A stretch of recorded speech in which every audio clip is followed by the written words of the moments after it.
Hola, ¿qué tal? Les doy la bienvenida a este diálogo con Iván Font, director de la película Piedra Noche, que forma parte de la competencia de ficción en el marco del 26 Festival de Cine de Lima, PUCP. Primero, quisiera agradecer a nuestros presentadores, el Ministerio de Cultura del Perú, la Fundación BBVA y al Gran Teatro Nacional, a nuestro patrocinador France 24 y al Instituto Nacional de Radio y Televisión del Perú, IRTP, a nuestro auspiciador, El Comercio. También a nuestros colaboradores especiales, la Embajada Suiza y la Embajada de Francia en el Perú, y a Ejeda por el licenciamiento al festival. Bienvenido, Iván. Gracias por estar aquí. ¿Qué tal? Gracias a ustedes. Bueno, gracias Katy y bueno, gracias a todos ustedes por estar en la sala viendo la película y por haberse quedado hasta el final. Bueno, vamos a comenzar con la primera pregunta. Piedra Noche narra el duelo por aquello que no tiene nombre, la pérdida de un hijo. Y quiero preguntarte dos cosas de una vez. ¿Cómo decides embarcarte en este proyecto? Porque sé que hay una historia larga atrás. Y por otro lado, estamos ante una historia que mezcla el dolor de una pareja ante la pérdida terrible y todo ello está envuelto en un manto fantástico. ¿Qué te interesaba en esta propuesta? ¿Utilizar el lenguaje de lo fantástico para narrar Piedra Noche tiene que ver con buscar una forma de acercarte desde otro lado a algo tan doloroso?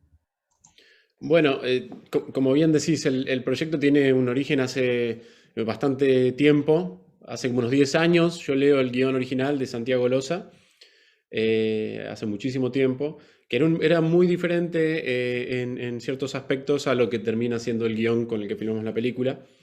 Pero bueno, es esta historia como una historia muy, muy dura, muy triste, de estos padres superando esta tragedia. Estaba narrada en ese guión primero de una manera más intimista, si se quiere, o más contenida, pero había un leve elemento hacia el final del guión que dejaba entrever como un atisbo fantástico, ¿no? Como algo un poco climático que se relacionaba con cierto clima, cierta atmósfera, perdón, que tenía que ver con lo fantástico, con algo que se corría de esa normalidad. Y siempre me quedó resonando ese elemento. Me parecía que era algo que atravesaba toda la historia y que hacía que resuene y que de una manera muy particular. Entonces, bueno, muchos años después, cuando podemos empezar a darle curso a la producción de la película, y que ya sé que la voy a dirigir y que podemos empezarla a andar, coincide también, bueno, viste, como uno va cambiando mucho más rápido o sea, el mundo es demasiado ávido y la vida es más rápida que el cine. Entonces va cambiando uno y los proyectos empiezan a mutar con uno también, ¿no? Y entonces a la hora de darle curso, como digo, a la película, yo también siento que tengo ganas de vincularme con lo que hago o de reencontrarme con un tipo de cine que siempre quise hacer y que siempre fue el cine que a mí me inspiró y me hizo hacer cine, que es de repente ese cine más de aventuras o cine fantástico de los 90 o de los 80, el cine con el que uno se crió, y que por alguna razón, nada, todos mis proyectos anteriores me había llevado por otro lado. Entonces, a la hora de encarar Piedra Noche me parecía que era una buena oportunidad para, por un lado, eh, manifestar lo que se estaba haciendo inevitable, que era estas ganas de acercarme a ese cine, y a la vez también entendía que era la forma en la que yo podía contar esa historia, que era una historia realmente muy, muy triste, que es una historia muy dura, y que yo tenía ganas de acercarme a eso desde ese lado, ¿no? Pudiendo expandir ese elemento fantástico, que de alguna manera para mí no solo representa lo fantástico diegéticamente hablando, sino lo fantástico como el cine todo, ¿no? Esa posibilidad de creer en esa magia y de expandir eh, la mirada y expandir la forma de habitar el mundo. Entonces creí que era una historia que a mí me permitía también hacer eso, ¿no? Y expandir la historia desde ahí. Que no sea solo una historia de un duelo, de algo que se cierra, sino algo que justamente, ¿no? Que los personajes expanden al final y que permiten tener una realidad mucho más amplia, poder habitar una realidad más amplia. Y porque justamente era la manera en la que a mí también se me hacía tolerable contar esa historia. Como bien decís, debe ser la peor tragedia que le puede pasar a alguien. Entonces, finalmente me parecía una forma de combinar como un poco el momento en el que yo me encontraba con lo que yo veía de la historia y mi manera de narrar la historia era dándole curso a ese elemento fantástico.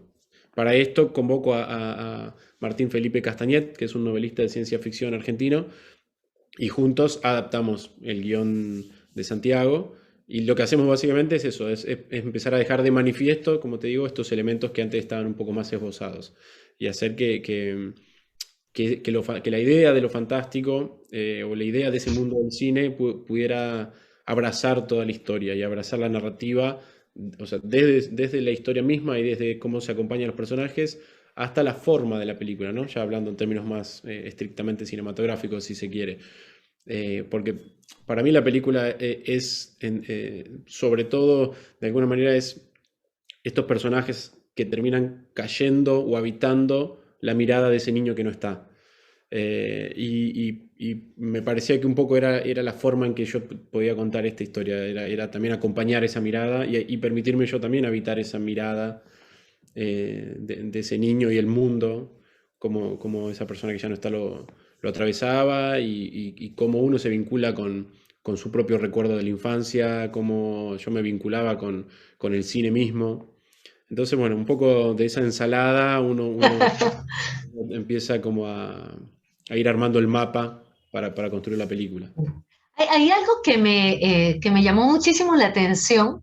Me corriges si no es correcto, pero tengo entendido que al momento de filmar y ya encontrarte con los actores, no tenías un guión propiamente dicho, como lo podemos conocer, y que trabajaste con ellos desde otro lado, y eso me encantó.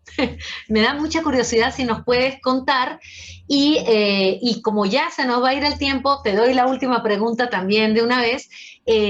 ¿Cuáles fueron los retos más importantes a nivel fotográfico cuando tenemos al mar como protagonista y casi todo está al aire libre, ¿no? Y bueno, me hizo recordar algo por allí que no voy a espolear a Spielberg. Bueno, claramente hay eso que te digo, un poco ese cruce, ¿no? Inevitablemente uno está formado, creo que somos toda una generación o unas cuantas generaciones que tenemos en nuestra infancia, que le debemos nuestra infancia en gran parte a las películas de Spielberg, ¿no? Y nuestro amor por el cine. Y por creer que el misterio también es luminoso. Eh, pero bueno, a ver, tratando de contestarte las preguntas de atrás para adelante. Eh, Respecto a la fotografía, eso fue también interesante y tiene que ver con lo que preguntas también sobre cómo trabajamos sin guión en formato más estricto.